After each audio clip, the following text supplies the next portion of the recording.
নমস্কার। উদ্বোধন কার্যালয় থেকে প্রকাশিত স্বামী ভূতেশানন্দজি মহারাজ ব্যাখ্যাত কঠোপনিষদ এই বইয়ের আজ প্রথম অধ্যায় দ্বিতীয় বল্লীর ৯ নম্বর শ্লোক পাঠ করব। যে শ্লোকের মধ্যে মহারাজজি ব্যাখ্যা করেছেন, যারা শাস্ত্রের উপদেশ অনুসরণ না করে স্বীয় বুদ্ধিমত্তার উপর নির্ভর করে আত্মতত্ত্ব নিরূপণ করতে চেষ্টা করে, তারা শুষ্ক তর্কের দ্বারা কখনো আত্মার প্রকৃত স্বরূপ নির্ণয়ে সমর্থ হয় না। কারণ যে বস্তু ইন্দ্রিয় দ্বারা গ্রহণযোগ্য নয়, তা অনুমানেরও বিষয় হয় না।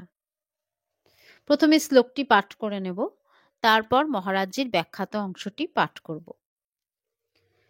নৈষা তর্কেন মতিরাপনেয়া প্রোক্তা অনন্যৈব সুজ্ঞানায় প্রেষ্ঠ যাং ত্বমাপঃ সত্য ধৃতি বত অসি তাদৃক নো ভুয়াত নচিকেতঃ প্রষ্টা। মহারাজজি ব্যাখ্যা করে লিখছেন, প্রেষ্ঠ অর্থাৎ হে প্রিয়তম, যাং ত্বমাপ এষা মতি অর্থাৎ শাস্ত্র প্রতিপাদ্য যে আত্মজ্ঞান তুমি লাভ করেছ, সেই জ্ঞান কেবল তর্কেন ন আপনেয়া অর্থাৎ তর্কের দ্বারা বা নিজের বুদ্ধি কৌশলের দ্বারা প্রাপ্তব্য নয়, অথবা তর্কেন ন আপনেয়া তর্কের দ্বারা এই মতি দূর করা যায় না।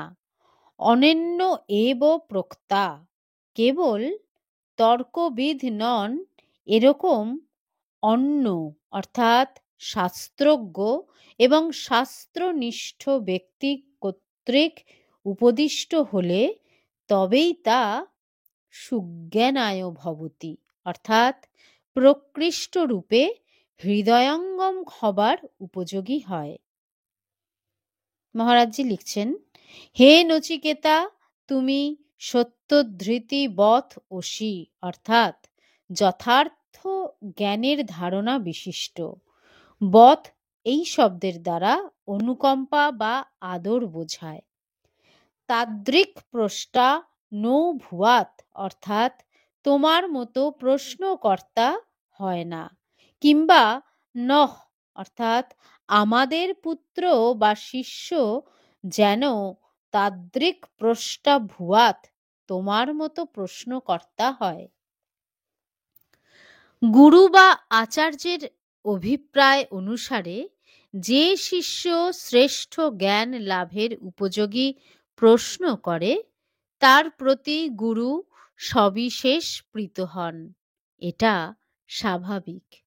যারা শাস্ত্রের উপদেশ অনুসরণ না করে স্বীয় বুদ্ধিমত্তার উপর নির্ভর করে আত্মতত্ত্ব নিরূপণ করতে চেষ্টা করে, তারা শুষ্ক তর্কের দ্বারা কখনো আত্মার প্রকৃত স্বরূপ নির্ণয়ে সমর্থ হয় না। কারণ যে বস্তু ইন্দ্রিয় দ্বারা গ্রহণযোগ্য নয়, অনুমানেরও বিষয় হয় না, শাস্ত্র উপদেশ ব্যতীত তার স্বরূপ নিরূপণ হয় না। তাই শ্রুতি বললেন, নৈষা তর্কেন মতিরাপনেয়া অর্থাৎ কেবল তর্কের সাহায্যে আত্মতত্ত্ব বোঝা যায় না। আজ এটুকুই। এরপর ১০ নম্বর শ্লোক পাঠ করব। ওং শান্তি শান্তি শান্তি হরি ওং তৎসৎ। শ্রীরামকৃষ্ণার্পণমস্তু।